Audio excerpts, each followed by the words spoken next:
Hello friends, എല്ലാവർക്കും ചെമ്മനിപ്പൂവിൻ്റെ ഇന്നത്തെ പുതിയൊരു എപ്പിസോഡ് വീഡിയോയിലേക്ക് സ്വാഗതം. എപ്പിസോഡിന്റെ തുടക്കത്തിൽ തന്നെ കാണിക്കുന്ന നമ്മുടെ ശ്രുതിയും മീരയും ഈ ഒരു ചടങ്ങ് വെച്ചിരിക്കുകയാണല്ലോ. അതായത് ശ്രുതിയുടെയും വർഷയുടെയും താലിമാറ്റ ചടങ്ങ് വെച്ചിരിക്കുകയാണ്. ആ ഒരു സമയത്തിനുണ്ടാകുന്ന പ്രശ്നങ്ങളെ കുറിച്ചൊക്കെ സോൾവ് ചെയ്യുന്നതിനെ കുറിച്ചൊരു ചർച്ചയിലാണ്. അതിനകത്ത് പണം ഒപ്പിക്കുന്ന കാര്യം വിമലാൻ്റിയോട് സംസാരിച്ച് ഏകദേശം അവർ സെറ്റാക്കി വെച്ചിരിക്കുകയാണ്. ബാക്കിയുള്ളത് ശ്രുതിയുടെ അച്ഛൻ വരണമെന്ന് നമ്മുടെ ചന്ദ്ര പറഞ്ഞിരുന്നല്ലോ. അതും നിർബന്ധമായിട്ടും വരണം. അതല്ല എന്നാണെങ്കിൽ നീ എന്തൊക്കെ കള്ളത്തരങ്ങൾ മറച്ചു വെക്കുന്നുണ്ടെന്ന് എനിക്ക് മാത്രമല്ല എല്ലാവർക്കും തോന്നി തുടങ്ങുമെന്നൊക്കെ ഇങ്ങനെ ചന്ദ്ര പറയുന്നുണ്ട്. അതുകൊണ്ട് തന്നെ ഏത് വിധേനയും അച്ഛനെ എന്തായാലും കൊണ്ടുവരാൻ പറ്റില്ല. അപ്പൊ ഏത് വിധേനയും ഈ ഒരു പ്രശ്നത്തിന്റെ പരിഹാരം കണ്ടെത്തണമെന്നൊക്കെ ഞാൻ ചിന്തിച്ചോണ്ട് നിൽക്കുന്ന സമയത്ത് ശ്രുതി മീഡിയയോടായിട്ട് പറയുന്നുണ്ട്, ഇതിനെല്ലാം തന്നെ പരിഹാരം ഞാൻ കണ്ടെത്തിയിട്ടുണ്ട്.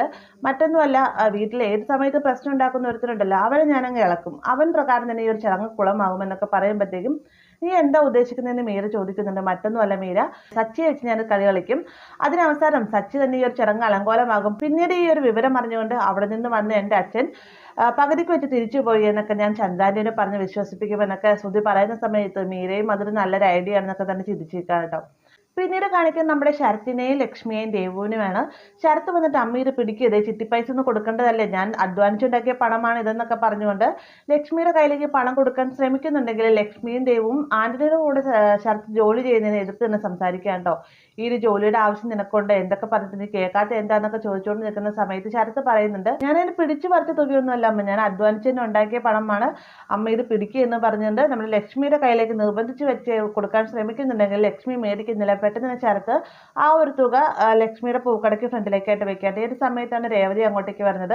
രേവതിനെ കാണുന്ന സമയത്താണ് ലക്ഷ്മി ചോദിക്കുന്നത്, മോളിന്റെ ഇങ്ങോട്ടേക്ക് പ്രതീക്ഷിക്കാത്ത സമയത്ത് നിന്ന് ചോദിക്കുമ്പോഴത്തേക്കും ഒന്നുമില്ല അമ്മ, ഞാൻ നിങ്ങളെ കാണാനായിട്ട് ഇറങ്ങിയതാണെന്ന് പറയാണ്. പെട്ടെന്ന് തന്നെ ശരത്ത് പറയുന്നുണ്ട്, അതിന് ചേച്ചിയുടെ ഹസ്ബൻഡ് പറഞ്ഞില്ല നമ്മളെ കാണരുത് മിണ്ടരുതെന്നൊക്കെ, ഇതിന് ചേച്ചിക്ക് വീട്ടിലേക്ക് വരാൻ പറ്റുമോ എന്ന് ചോദിക്കുമ്പോഴത്തേക്കും അതിന് ഞങ്ങളെ കാണരുതെന്നല്ല പറഞ്ഞത്, നിന്നെ കാണരുതാണ് സച്ചേട്ടൻ പറഞ്ഞതെന്ന് ദേവ് മറുപടി പറയുന്നുണ്ട്. അതിനുശേഷം ശരത്തിനോടായിട്ട് രേവതി കൈക്ക് എങ്ങനെയുണ്ട്, കുറഞ്ഞു എന്നൊക്കെ ചോദിക്കുന്നുണ്ട്. എന്റെ കൂട്ടത്തിൽ തന്നെ താൻ ആന്റണിയെ കാണാൻ ചെന്നിരുന്നുവെന്നും അവൻ സച്ചേട്ടനോട് പറഞ്ഞ രീതിക്കെല്ലാം ഞാൻ തിരിച്ച് മറുപടി നൽകിയിട്ടുണ്ടെന്നും അതെല്ലാം തന്നെ നിന്നോട് അവൻ പറഞ്ഞിരുന്നു എന്നൊക്കെ ശരത്തിനോടായിട്ട് ചോദിക്കുന്നുണ്ട്. അതിനുശേഷം ശരത്ത് ചേച്ചീനെ ആന്റിച്ചേട്ടൻ കാണാൻ പോയത്, ആന്റിച്ചേട്ടനോട് അങ്ങനെ സംസാരിക്കേണ്ട കാര്യം ഉണ്ടാവില്ല എന്നൊക്കെ പറയുന്ന സമയത്ത് പിന്നെ എങ്ങനെ സംസാരിക്കണമെന്ന് പറയുന്നത്, നീ വലിയ അവനെ സപ്പോർട്ട് ചെയ്ത് സംസാരിക്കുന്നു വേണ്ട ശരത്ത്, ഇത് നിനക്ക് അത്ര നല്ല കൂട്ടുകെട്ടൊന്നും അല്ല എന്നൊക്കെ പറയുകയാണ്.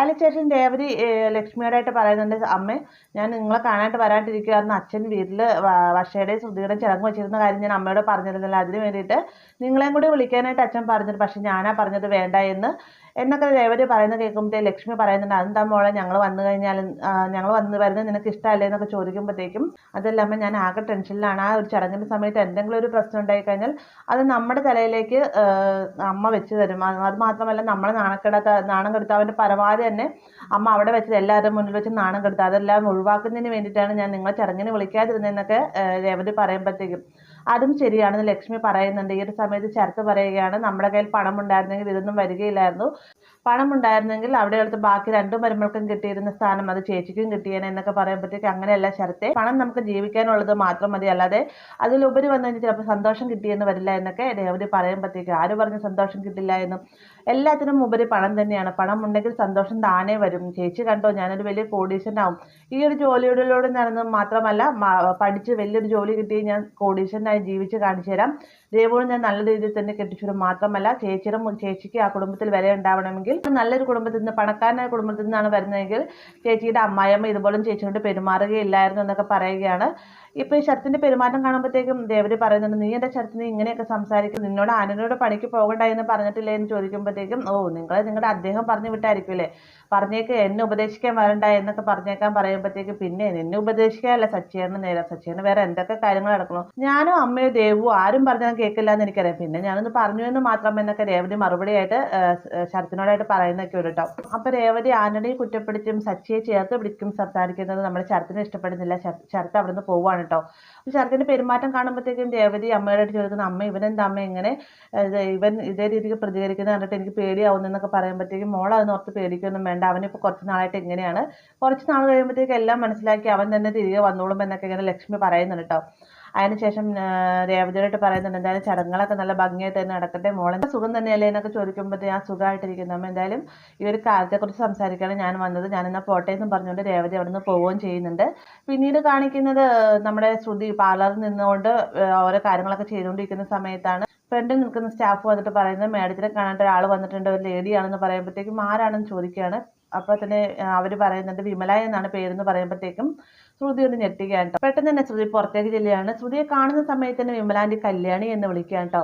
ഈ ഒരു സമയം തന്നെ തൻ്റെ ഫ്രണ്ടിൽ നിൽക്കുന്ന സ്റ്റാഫും അതുപോലെ തന്നെ കസ്റ്റമറും ഒക്കെ തമ്മിൽ സംസാരിച്ചുകൊണ്ട് നിൽക്കുകയാണ്. വേഗം തന്നെ ശ്രുതി ഫ്രണ്ടിൽ നിൽക്കുന്ന സ്റ്റാഫിനോടായിട്ട് പറയുന്നുണ്ട് ആര് വന്നാലും അകത്തേക്ക് കയറ്റി വിടരുത്, ഞാനൊന്ന് സംസാരിച്ചിട്ട് വരാം, കുറച്ച് പേഴ്സണൽ കാര്യങ്ങൾ സംസാരിക്കാനാണെന്നും പറഞ്ഞുകൊണ്ട് വിമലയും കൂട്ടിക്കൊണ്ട് അകത്തേക്ക് പോവാണ്.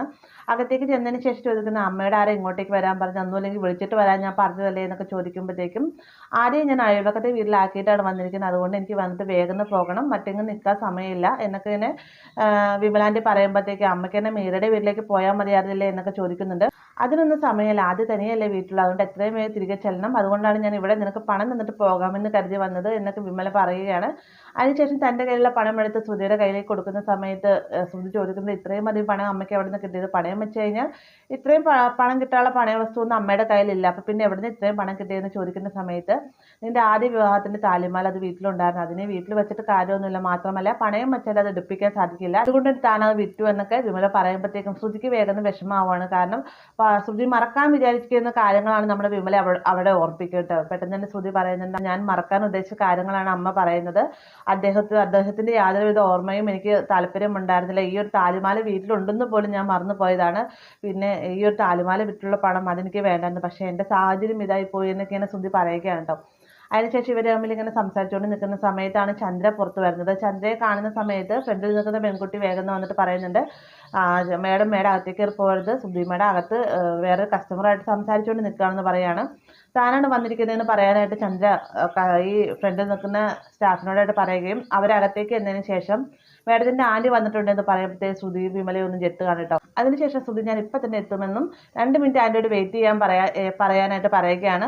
അങ്ങനെ ഇവർ പുറത്തേക്ക് വന്നതിന് ശേഷം ചന്ദ്രയോടായിട്ട് ഇങ്ങനെ ശ്രുതിയുമായി 2 മിനിറ്റ് വെയിറ്റ് ചെയ്യാൻ പറഞ്ഞു എന്നൊക്കെ പറയുമ്പോഴത്തേക്കും എനിക്ക് വെയിറ്റ് ചെയ്യാനൊന്നും സമയമില്ല, എനിക്ക് എത്രയും വേഗം ശ്രുതിയെ കാണണമെന്നൊക്കെ പറയുകയാണ്. പെട്ടെന്ന് തന്നെ ഫ്രണ്ടിൽ നിൽക്കുന്ന സ്റ്റാഫ് പറയുന്നുണ്ട് അങ്ങനെ പറയരുത് മേഡം, 2 മിനിറ്റെങ്കിലും മേഡം വെയിറ്റ് ചെയ്യണം, ഇല്ലെന്നാണെങ്കിൽ ശ്രുതി മേഡം എന്നെ ആയിരിക്കും വഴക്ക് പറയാൻ പോകുന്നതെന്ന് പറയുകയാണ്. അങ്ങനെ നമ്മുടെ ചന്ദ്ര അവിടെ തന്നെ ഇരിക്കുന്ന സമയത്ത് ഇങ്ങനെ ബോർഡിലേക്ക് നോക്കുമ്പോഴത്തേക്കും പേര് മാറ്റിയിരിക്കുന്നത് കാണുന്നുണ്ട്. അത് കാണുമ്പോഴത്തേക്കും ചന്ദ്രയ്ക്ക് ദേഷ്യം ഇരട്ടിച്ച് വരികയാണ്. എന്നിട്ട് പറയുന്നുണ്ട് എൻ്റെ സ്ഥാനവും പോയി എൻ്റെ പേരും പോയി, എനിക്ക് ഇവിടെ യാതൊരു വിലയും ഇല്ല എന്നൊക്കെ ഇങ്ങനെ ചിരിച്ചുകൊണ്ടിരിക്കുകയാണ്. ഇതേ സമയം തന്നെ ശ്രുതിയാകട്ടെ ഇനി എന്ത് ചെയ്യണം എന്നുള്ള ആകെ ടെൻഷനിലായിട്ട് എന്നിട്ട് ആ കൂട്ടത്തിൽ തന്നെ വിമലോടായിട്ട് പറയുന്നുണ്ട് നിങ്ങളോട് ഞാൻ പറഞ്ഞാൽ ഇങ്ങോട്ടേക്ക് വരരുതെന്ന്, ഇവിടെ വന്നു കഴിഞ്ഞാൽ ഇതുപോലെ പ്രശ്നങ്ങൾ ഉണ്ടാകുമെന്ന് എനിക്ക് അറിയാമായിരുന്നു, ഇനിയിപ്പോൾ ഞാൻ എന്ത് ചെയ്യുമെന്നൊക്കെ പറയുമ്പോഴത്തേക്കും മോളെ കല്യാണി ഇനി എന്താ ചെയ്യുന്നത്, നമ്മൾ പോകാൻ ഒരുങ്ങി നിൽക്കുന്ന സമയമല്ലായിരുന്നോ, പക്ഷേ എങ്ങനെ പുറത്തേക്ക് കിടക്കുമെന്നൊക്കെ പറയുമ്പോഴത്തേക്ക് ശ്രുതി എനിക്കറിയില്ല, ഞാൻ എന്ത് ചെയ്യുമെന്ന് അറിയില്ല, ആകെ ടെൻഷനായി എന്നും പറഞ്ഞുകൊണ്ട് ശ്രുതിയും വിമലേനെ എങ്ങനെ ചന്ദ്രനിൽ നിന്ന് മറച്ചു പിടിക്കാം എന്നുള്ളൊരു ഗൂഢാലോചനയിലാണ്. അവസാനം സായി കേട്ടതിനെ ചന്ദ്ര അകത്തേക്ക് ഓടി ചെല്ലട്ടെ. ഈ ഫ്രണ്ടിൽ നിൽക്കുന്ന സ്റ്റാഫാണെങ്കിലും മേഡം അകത്തേക്ക് കയറി പോവില്ലേ എന്ന് പറഞ്ഞിട്ട് പിന്നാലെയും ചെല്ലുന്നുണ്ട്. അകത്തേക്ക് ചന്ദ്ര കയറി ചെല്ലുന്ന സമയത്ത് തന്നെ നമ്മുടെ ശ്രുതി എന്നാ ചെയ്യുന്നത്, ശ്രുതി ഭയങ്കര അതിബുദ്ധി കാണിക്കേണ്ടത് മറ്റൊന്നുമല്ല, വിമലേനെ ഫേഷ്യലൊക്കെ ചെയ്ത് കണ്ണിൽ വെള്ളരിക്കയൊക്കെ വെച്ച് വിമലയാണെന്ന് പോലും തിരിച്ചറിയാൻ പാകത്തിന് നിർത്തിയിരിക്കുകയാണ്. അകത്തേക്ക് പാഞ്ഞു വരുന്ന ചന്ദ്രയെ കാണുമ്പോൾ തന്നെ ശ്രുതി ചോദിക്കുന്നുണ്ട് ആൻറ്റി അത് ഞാൻ കരുതി വേറെ ആരായിരിക്കുമെന്ന്, നിനക്ക് നേരത്തെ പറയാൻ പാടില്ലായിരുന്നോ, ആൻറ്റിയെ വന്നതെന്ന് പറയാൻ പാടില്ലായിരുന്നോ എന്ന് ഫ്രണ്ടിൽ നിൽക്കുന്ന സ്റ്റാഫിനോടായിട്ട് ചോദിക്കുന്ന സമയത്ത് അവരൊന്ന് അതിശയത്തിനോട് ചോദിക്കുന്നത് ഞാൻ നേരത്തെ പറഞ്ഞതല്ലായിരുന്നു എന്ന് പറഞ്ഞുകൊണ്ട് പറഞ്ഞു വരുന്ന സമയത്ത് അത് മുഴുവിപ്പിക്കാൻ ശ്രുതി സമ്മതിക്കുന്നില്ല. ശ്രുതി പറയുന്നത് മതി നീ പോയിക്കോളാൻ പറഞ്ഞുകൊണ്ട് അവരവിടെ നിന്ന് പറഞ്ഞു വിടുകയാണ്. അതിനുശേഷം ചന്ദ്ര പറയുന്നുണ്ട് എനിക്കറിയാമായിരുന്നു ഞാനാ വന്നിരിക്കുന്നത് നിനക്ക് മനസ്സിലായില്ല എന്ന്, അല്ലെങ്കിൽ നീ എന്നെ അങ്ങനെ പിടിച്ചിട്ടില്ലായിരുന്നല്ലോ എന്നൊക്കെയാണ് ചന്ദ്ര പറയുന്നുണ്ട്. പെട്ടെന്ന് തന്നെ ശ്രുതി ചോദിക്കുകയാണ് ആൻറ്റി എന്തിനാ വന്നതെന്ന് ചോദിക്കുമ്പോഴത്തേക്കും എനിക്ക് നല്ല പുറമേതിനൊക്കെയാണ് ഒരു മസാജ് ചെയ്യാണ്ട് വന്നതായിരുന്നു, ഇതിൽ പോയ സമയത്ത് വേഗം തന്നെ കയറിയതാണെന്നൊക്കെ പറയുമ്പോഴത്തേക്കും മസാജാണ് അത് ഞാൻ വീട്ടിൽ വന്നിട്ട് ചെയ്തുതരാമെന്നൊക്കെ പറയാണ്ട്. അതിനുശേഷം വിമല തന്ന പണം നേരെ ചന്ദ്രയുടെ കയ്യിലേക്ക് കൊടുക്കുന്നുണ്ട്. എന്നിട്ട് പറയുന്നുണ്ട് ഇതിൻ്റെ മലേഷ്യയിൽ നിന്ന് ചടങ്ങിന് വേണ്ടിയുള്ള പണം അച്ഛൻ അയച്ചു തന്നതാണെന്ന് പറയുമ്പോഴത്തേക്കും ചന്ദ്രയ്ക്ക് ഭയങ്കര സന്തോഷമാണ്. ചന്ദ്ര വേഗം തന്നെ ശ്രുതിയോടായിട്ട് പറയുന്നത് കണ്ടില്ലേ പണം പറ്റിയത് കണ്ടില്ലേ, നിന്റെ അച്ഛന് നിന്നോട് സ്നേഹമില്ലാഞ്ഞിട്ടൊന്നുമില്ല, ചടങ്ങിന് മുന്നേ തന്നെ ഇത്രയും പണം അവർ ഒപ്പിച്ചെന്നില്ലേ, പിന്നെ ശ്രുതി നിന്റെ അച്ഛൻ്റെ മറ്റേ വൈഫ് ഒരു രണ്ടാമത്തെ എക്സ് വൈഫ് എന്ന് നീ പറഞ്ഞില്ല, അവർ വരുമോ എന്ന് ചോദിക്കുമ്പോഴത്തേക്ക് ശ്രുതി വേഗം തന്നെ വിമലയെ നോക്കുകയാണ്. എന്നിട്ട് പറയുന്നത് ഇല്ല അവർ വരികയില്ല എന്ന് പറയുമ്പോഴത്തേക്കും അതെന്തായാലും നന്നായി, അവരും കൂടെ വന്നിരുന്നെങ്കിൽ ആരാന്നും പറഞ്ഞ് നമ്മൾ പരിചയപ്പെടുത്തുമായിരുന്നു, പിന്നെ നിന്റെ അമ്മ ഉണ്ടായിരുന്നില്ല ഇങ്ങനെയൊന്നും വരികയില്ലായിരുന്നല്ലോ, അമ്മ നേരത്തെ മരിച്ചു പോവുകയില്ലേ എന്നൊക്കെ ചന്ദ്ര പറയുന്നത് കേൾക്കുമ്പോഴത്തേക്കും വിമലയ്ക്ക് സങ്കടം സഹിക്കാനാവുന്നില്ല കേട്ടോ. വിമല വിങ്ങിപ്പൊട്ടിങ്ങനെ വരുന്ന സമയത്ത് നമ്മുടെ ചന്ദ്ര നേരെ വിമലയെ നോക്കിയിട്ട് പറയുന്നുണ്ട് ഇത് ഇവിടുത്തെ കസ്റ്റമറാണോ സ്ഥിരം കസ്റ്റമറാണോ എന്ന് ചോദിക്കുമ്പോഴത്തേക്കും അതേ എന്ന് പറയുന്നുണ്ട്. ചന്ദ്ര വേഗം വിമലോടായിട്ട് പറയുകയാണ്, അതെ ഇവക്ക് അമ്മയില്ല, പക്ഷെ അമ്മയുടെ സ്നേഹം കൂടെ കൊടുത്ത് ഞാനാണ് നോക്കുന്നത്. ഇവളുടെ അച്ഛൻ വേറെ കല്യാണം കഴിച്ചു, മലേഷ്യയിൽ വലിയ ബിസിനസ്സുകാരനാണെന്നൊക്കെ പറഞ്ഞിട്ട് ഇങ്ങനെ സംസാരിച്ചുകൊണ്ടിരിക്കുക കേട്ടോ വാദോരാതെ. അപ്പോൾ ഇതൊക്കെ കേൾക്കുമ്പോഴത്തേക്ക് നമ്മുടെ വിമല പറയുന്നുണ്ട്, എന്തായാലും നന്നായി, അമ്മയില്ലെങ്കിലും അമ്മയുടെ സ്ഥാനത്ത് നിന്ന് നോക്കാനായിട്ട് മറ്റൊരു അമ്മയുണ്ടല്ലോ എന്നൊക്കെ പറഞ്ഞുകൊണ്ട് കണ്ണുനീരിങ്ങനെ വന്നുകൊണ്ടിരിക്കുകയാണ്. ഇത് കാണുന്ന സമയത്ത് ചന്ദ്ര പറയുന്നത്, അവരുടെ സംസാരം കേട്ട് അവർ കരയാണെന്ന് തോന്നുന്നു.